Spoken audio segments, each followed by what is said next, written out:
Астана опера сахнасында легендарлуу эки композитордун Джузеппе Верди менен Джакомо Пуччининин чыгармалары аткарылды. Дүйнө музыкасынын Стабат Матер менен Месса ди Глория аттуу шедеврлери чыгармаларын Казакстандын эмгек сиңирген артисти хормейстер Ерджан Даутов баштаган симфониялык оркестр музыканттарынын коштоосунда театр солисттери ырдады. Хор капелласын Казак улуттук өнөр университетинин студенттери аткарды. Ага Батыржан Сымаков жана хормейстер Марина Бухвалова жетекчилик кылды. Маселен Стабат Матер чыгармасынын сахналык спектакли алгачкы минуталардан тартып эле көркөмдүүлүгү менен көрүүчүлөрдү өзүнө тартты. Бул абдан татаал чыгармада драматизм менен руханий баалуулуктар айкалышат. Мукам кечти көркүнө чыгарган дагы бир шедевр чыгарма Месси ди Глория алгачкы жолу 1880-жылы жарык көрдү. Ошол убакыттан бери атактуу композиция көрүүчүлөрдүн кубулуна толуп, ырчыларын атактуу болуп келет.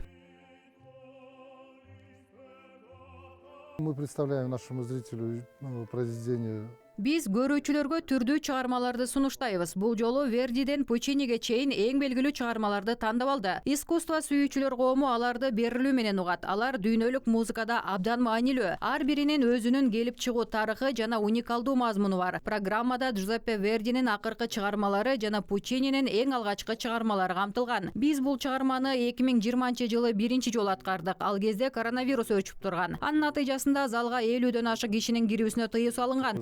События. Наша студенческая хоровая капелла выступила. Биздин хор капеллабыз Астана операнын атактуу хору менен бир катарда өнөр көрсөттү. Бул албетте биз үчүн чоң сыймак. Ал эми студенттерибиз үчүн унутулгус тажрыйба. Биз бул программага көп убакыт даярдандык. Жаттоого жарым жыл убакыт кетти десек болот. Ошондуктан чоң жоопкерчиликти талап кылды. Бирок биз бул жүктү татыктуу көтөрүп, ишенимдүү аткардык деп айта алам. Профессионально подготовленных артистов хора.